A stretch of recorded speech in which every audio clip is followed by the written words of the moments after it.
The first blind and deaf Pokemon run was a Fire Red by Martsnack, where he defeated the 8 gym leaders in the Pokemon League, accounting for all possible random game states. While the credits do roll after the first time you beat the Pokemon League, this is certainly not the end of Pokemon Fire Red. There's a wealth of postgame content culminating in a significantly harder Round 2 of the Pokemon League. The issue here is that the postgame content is walled behind the Herculean task of collecting 60 Pokemon species, which initially appears intractable from a blind and deaf perspective. In the original Fire Red run, as well as my Crystal run, it was assumed that only Pokemon received as gifts, from in-game trades, or from the game corner could be used. One could say this has been the industry standard. Unfortunately, there are not even close to 60 gift Pokemon in Fire Red and Leaf Green. Both wild encounters and capture mechanics are random, introducing too much variability to be considered for strategies in a blind and deaf run. Or so I thought. Then I received this comment on my first Crystal run from a user named Kakashi Uchiha 3403, suggesting otherwise. I was skeptical at first, but once we hopped on a Discord call together, I was sold on the idea. You see, despite the illusion of randomness in the capture mechanics, the capture rate formula in Generation 3 is not bounded above. It can and does exceed 100% capture probability under certain conditions of health, base catch rate, status condition, and Pokeball choice. Alternatively, legendary Pokemon like Tangela have base rates too low to guarantee capture under any condition. As for ensuring random encounters, one can make use of the repel trick. When the trainer uses a repel, he or she is only guaranteed to avoid encounters with Pokemon at lower levels than the party lead. For example, if you repel before entering the Grass and Viridian Forest with a Level 6 lead, you may still encounter a Level 6 Kakuna. In fact, that is the only Pokemon you may encounter. Spinning in place ad infinitum instead of walking, one can attempt to enter an encounter without wasting any steps on the repel. While this process is still random, by the law of large numbers or something like that, the encounter chance can be made arbitrarily high by spinning in place for longer. For example, if we spin in place for half an hour, there is only a 1 in a trillion chance of failure, meaning we can encounter 7 whole Pokemon in the time it takes to watch the Irishman. This infinitesimal chance of failure is within industry standard, as it is identical to solving the Surge trash can puzzle. If you don't like it, go ahead and unsubscribe, I guess. The repel trick allows us to guarantee a number of specific encounters, but only some will have the possibility of guaranteed capture. Of the remaining Pokemon, we need to be sure we can apply the proper status condition and deal the proper amount of damage to put them into the 100% range. If alongside the gift Pokemon, we could find a way to arrive at 60 species with this method, we could attempt to beat Round 2 of the Pokemon League. Thanks to Kakashi-sensei, we were able to do exactly that.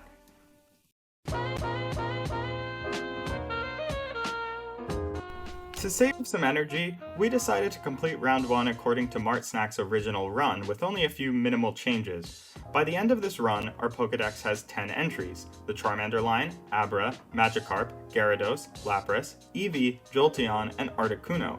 That leaves 50 to go, but a few of these Pokemon can be obtained for free. For example, we picked up the Dome Fossil in Mount Moon, and we can grab the Old Amber, giving us the 2 fossil Pokemon so long as we handle this wandering NPC. Abra can be traded for Mr. Mime north of Viridian, and the Fighting Dojo rewards us with one of the Hitmon Pokemon. We can purchase a few more Pokemon from the Game Corner: Clefairy, Dratini, and Scyther. Porygon is also available here, but he costs 9,999 coins, an amount that cannot be achieved by buying coins but only by gambling. I guess the house always wins.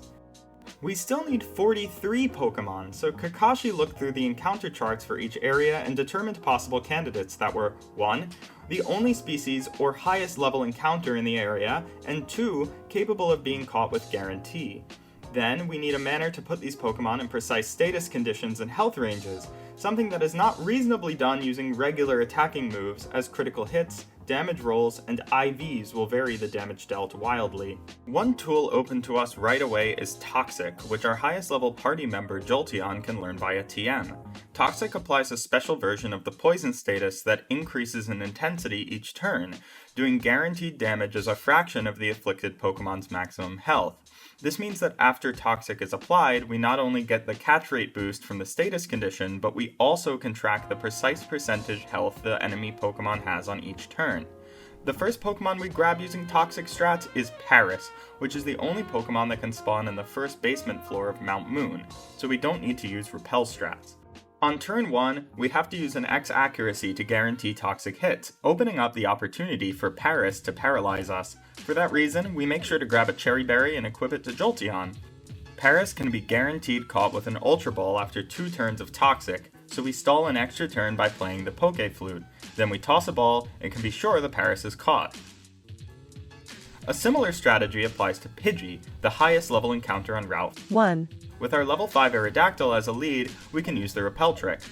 We have to open with a Guard spec this time as Pidgey knows Sand Attack and accuracy reduction is not an option. After this, we switch in Jolteon, X accuracy, Ultra Ball, and move on with our lives. Training Aerodactyl to level 8, we can do the same for Spearow south of Mount Moon. Twice in fact, so that we could trade one of them for Farfetch'd. Then, training to level 10, we can catch Zubat in Mount Moon using just an S-Ball. Just north of the bike path, one can encounter Eradicate, who can be guaranteed with an Ultra Ball at or below 49% HP when poisoned. But this rat can hold an Oran Berry, screwing up our ability to track his health in the blind and deaf setting. The solution is to teach Thief to Aerodactyl, which does a variable but small amount of damage. Jolteon can then X accuracy, Toxic, play the flute for a few turns, and catch without a hitch.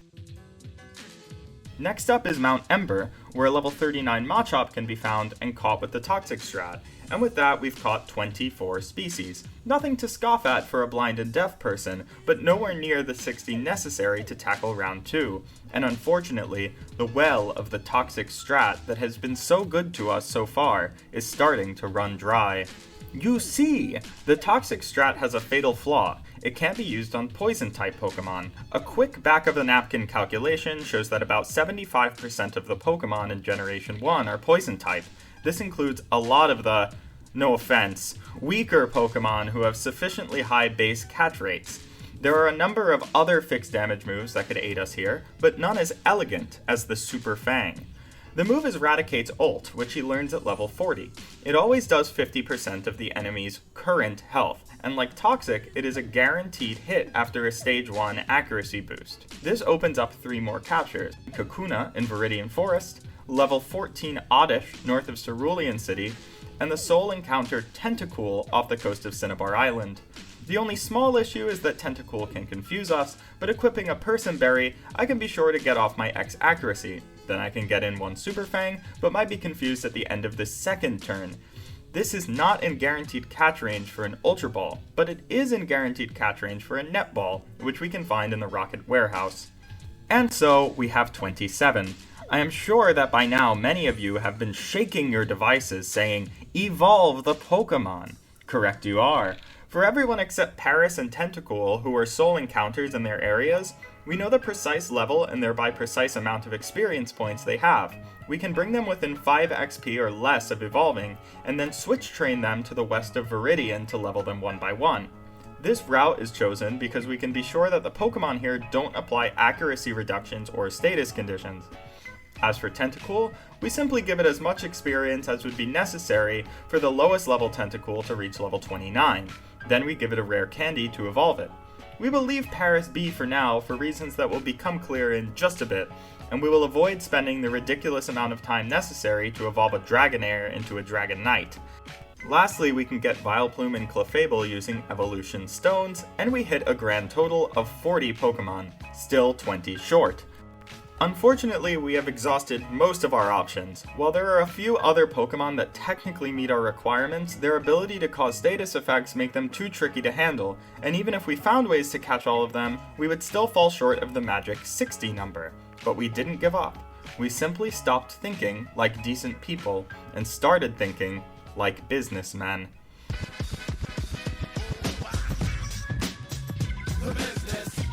Why do they release Pokémon games in pairs? Simple, to make you feel bad for not having friends. A hypothetical Fire Red gamer with gamer friends could find a dude with a copy of Leaf Green and trade his or her Oddish for a Bellsprout, and eventually achieve catching 'em all. But these are gamers, and the fact of the matter is that after 1936, little kids didn't hang around at parks trading radishes for tulips. The modern gamer gave up the age-old American pastime of digging and instead begged for 2 cartridges, 1 Fire Red and 1 Leaf Green. And what bigot is to exclude a blind and deaf person from this category of gamers? With copies of both games, we can probably find a few more Pokémon in Leaf Green that we can trade over to Fire Red. For example, we can grab the Helix fossil instead of the Dome fossil, giving us Ammonite and eventually Omastar. We can also grab Hitmonchan rather than Hitmonlee from the Fighting Dojo, and we can buy Pinsir and Porygon from the Game Corner. Moreover, we can trade items between games, effectively giving us twice the money and the ability to use TMs twice. We can even send over the Master Ball. Of course, this method is abusable. We could theoretically play the game up to Silphco arbitrarily many times and send over as many Master Balls as we want, effectively making the run far less interesting. However, it is worth noting that even to get past the first gym requires 40 hours of Doug cycles, and getting through Silphco requires about 30 more hours of Nugget cycles and daycare training. Using this cheesy method, we would only be able to earn 1 Master Ball per 20 watches of the Irishman. This is not a run, but we are still attempting to be as efficient as possible and follow Rule 1 of blind and deaf Pokemon runs, so we have decided to use only one save file from each game. We will need Surf, so we repeat Martsnack's run just up to the end of Koga's gym, and then divert paths. In getting to this point, we do get 1 Master Ball, but we won't use it in getting the 60 Pokemon species. There is something more important to use it on later. Grabbing the free Pokemon Ammonite, Pinsir, Porygon, and Hitmonlee, we then trade them over to Fire Red. Including Omastar, we will get by evolution in a bit. This will bring us to 45 Pokemon. We also send over our Raticate to Pokemon Leaf Green, so that we can carry out Super Fang strats on a few of the Pokemon hanging around here. We grab Metapod and Bellsprout, which are this game's versions of Kakuna and Oddish. We also grab Slowpoke, which is a soul encounter and requires a Person Berry similar to Tentacool. These are the only extra Pokemon we need from Leaf Green. Including evolutions and remembering that we can get trade evolutions in Machamp and Alakazam, we're at 54 Pokemon. Pretty close. But for these last few, we're going to have to get a bit more creative. There is one line of Pokemon in the game that resist both the Super Fang and the Toxic strats, the Ghastly line. These Pokemon are Poison and Ghost type, so neither Super Fang nor Toxic can hit them. That said, Haunter is available at level 25 at the top of the Cemetery Tower, and we can use the newfound trade method to evolve it into Gengar, so it would be great if we could catch this thing. But more issues abound. Haunter is fast and has the ability to confuse or curse us, either of which would offer a lot of difficulty in reducing his health to the proper amount. We also need a new fixed damage method as our old two won't work, and lastly, we'll need a way to apply some status to him. To start, our lead needs to be level 25 so that we could use the Repel trick. In the past, it hasn't mattered who the lead is, as we just switch right into either Jolteon or Raticate. Here, with Curse or Confuse Ray in play, we can't simply risk a switch. Instead, we have to start with Taunt, which lasts 2 turns and ensures that we don't fall victim to any statuses after a switch. Moreover, we need this lead to be sufficiently fast so as to outspeed Haunter and not get confused before using Taunt. The fastest Pokemon we can have at level 25 with Taunt is Aerodactyl, but with an unfavorable nature and poor speed IVs, it will likely be outclassed by a fast Haunter. We can't solve this with levels, but we can solve it by giving it 10 Carbos, boosting it to 100 speed EVs. With this, we have the perfect lead, level 25 and fast enough to taunt and dip. In this place, we sent in Gyarados, who is already quite high level from his use in the original run. Gyarados can learn Hail, which does 1/16 of the Pokemon's health at the end of each turn. However, it only lasts 5 turns, and Haunter needs 40% HP to be caught with a status condition. Between Hail usages, we have to be sure that we don't get statused or die. That means switching off turn by turn between Hyper Potions and, again, Taunt.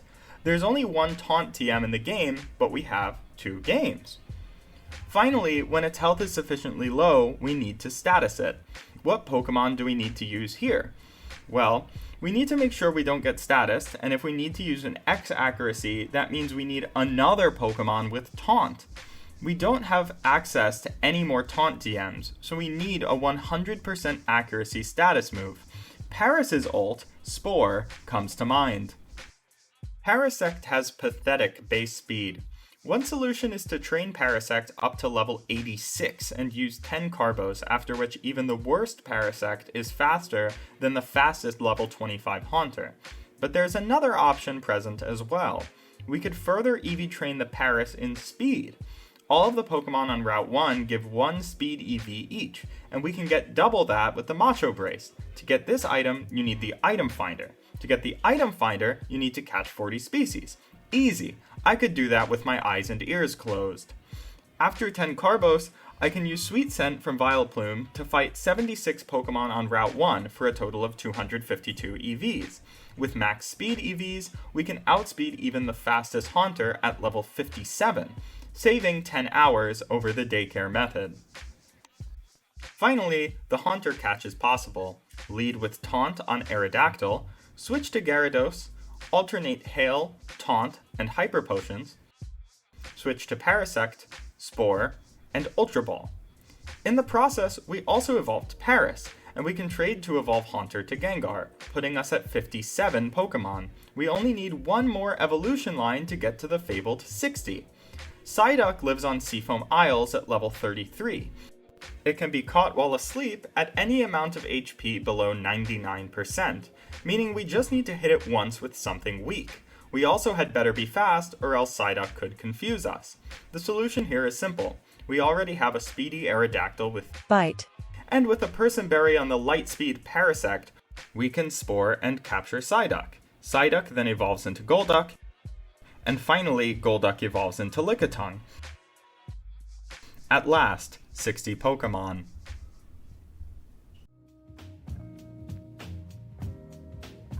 This run is unique in that it really cuts to the heart of what it means to be blind and deaf, using any tool at our disposal to perform tasks with certainty even when they appear to be completely driven by the random number generator.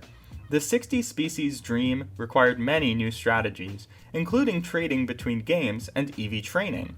Of course, we still have to beat the second round of the Elite Four, and the hardest champion in the Pokemon series. After my Crystal series, I was worried that these battles themselves would be underwhelming. I was wrong. While the nature of this half of the run did not lend itself to the characteristic parallel universe scenarios of the two previous Blind and Deaf runs, the last 5 battles required a lot of interesting ingenuity on this front. But this video has been long enough, and I have to study up on my Braille. Good night.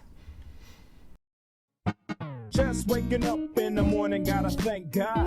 I don't know, but today seems kinda odd. No barking from the dog, no smoke. And mama cooked the breakfast with no hog. I got my grub on, but didn't dig out. Finally got a call from a girl I wanna dig out. Hooked it up for later as I hit the dope, thinking, will I live?